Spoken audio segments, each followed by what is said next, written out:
Sir మనం patella dislocation అని వింటూ ఉంటాం కదా సార్, ఈ చిన్న బోను ఇక్కడ పక్కకు పోయింది, మళ్ళీ పేషెంట్లు వాళ్ళే పెట్టుకొని వస్తారు సార్, నేనే పెట్టుకున్నాను సార్ అంటారు. నెక్స్ట్ దానికి ఏంటి సార్, ఏం చేయాలి?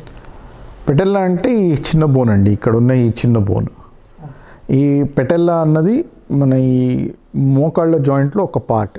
ఇట్లా చూసుకుంటే ఈ పెటెల్లా అన్నది ఇక్కడ ఏదైతే గ్రూవ్ ఉందో ఈ గ్రూవ్లో కూర్చొని మోకాళ్ళు మడిచినప్పుడు అది ఆ గ్రూవ్లోనే నడవాలి. కొంతమందికి ఏమవుతుంది, దెబ్బ తాకడం మూలాన్నో లేకపోతే వాళ్ళ బాడీ డెవలప్మెంట్ మూలాన్నో ఈ పెటెల్లా అన్నది ఇలా సైడ్కి జరిగిపోతూ ఉంటుంది. సైడ్కి జరిగిపోయి మళ్ళీ వాళ్ళే ఇక్కడ పెట్టేసుకుంటారు. ఇది మళ్ళీ అవ్వడంతో ప్రాబ్లం అవుతుంది. వాళ్ళకి ఏమవుతుంది, వాళ్లకు basically two types of problems ఉంటాయి. ఒకటేమో దెబ్బ తాకడంతో ఎంపీఎఫ్ఎల్ అని ఒక లిగమెంట్ ఉంటుంది, ఇక్కడ నుండి ఇక్కడ వరకు ఈ లిగమెంట్ దెబ్బతింటుంది. ఇంకొంతమందికి ఈ పెటెల్లా అన్నది మరీ పైకి ఉండడము, లేకపోతే పుట్టుకతోటే పైకి ఉండడం. ఇంకోటి ఈ గ్రూవ్ అన్నది ఏదైతే ఉందో గ్రూవ్ లాగా కాకుండా ఫ్లాట్గా ఉండడం. ఈ కారణాల వల్ల ఈ పెటెల్లా అన్నది మళ్ళీ డిస్లొకేట్ అవుతూ ఉంటుంది. దాని ట్రీట్మెంట్ ఎలా ఉంటుంది? ఫస్ట్ టైం డిస్లొకేట్ చేసిన వాళ్లకు దాన్ని మళ్ళీ పెటెల్లాని దాని ప్లేస్లో పెట్టేసి దాని తర్వాత వాళ్ళకి ఫిజియోథెరపీ చెప్తాం. అంటే ఈ థై మసిల్స్, ఈ తొడ యొక్క కండాలు ఏవైతే ఉంటాయో వీటిని ఇంప్రూవ్ చేయడానికి ఫిజియోథెరపీ చేపిస్తాం.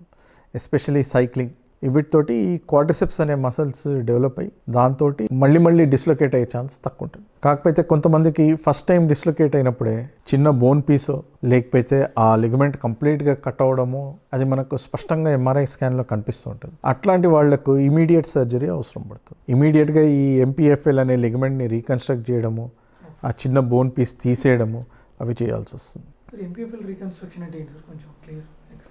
ఎంపీఎఫ్ఎల్ అంటే మీడియల్ పెటెల్లా, ఇది పెటెల్లా, ఇది ఫీమర్, మీడియల్ పెటెల్లో ఫీమరల్ లిగమెంట్. ఇది పెటెల్లాని ఇలా పోకుండా ఆపుతుంది. ఈ హ్యామ్స్ట్రింగ్ టెండన్ నుండి ఒక గ్రాఫ్ట్ తీసుకుంటాం, ఏసీఎల్కి తీసుకొని దాన్ని ఇక్కడ నుండి ఇక్కడ ఫిక్స్ చేస్తాం. అది ఎంపీఎఫ్ఎల్ అంటారు. అయితే అందరికీ ఎంపీఎఫ్ఎల్ చేస్తే సరిపోదు.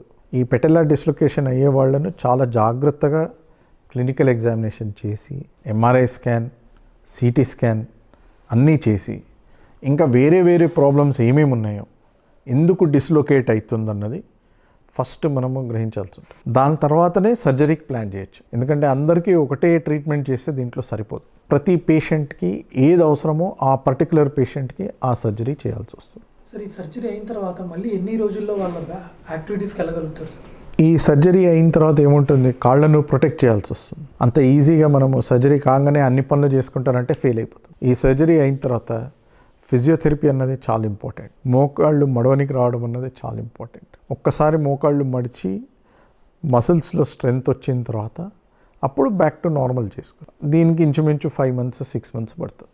ఆరోగ్యవంతమైన జీవితం కోసం మనం పాటించాలి కొన్ని నియమాలని. చిన్ని చిట్కాలతో చింతలేని జీవితాన్ని ఎలా గడపాలి అనే దానికి వీక్షిస్తూనే ఉండండి మన ఆరోగ్యం యూట్యూబ్ ఛానల్. మరిన్ని ఆరోగ్య సూత్రాలకు సబ్స్క్రైబ్ చేసుకోండి.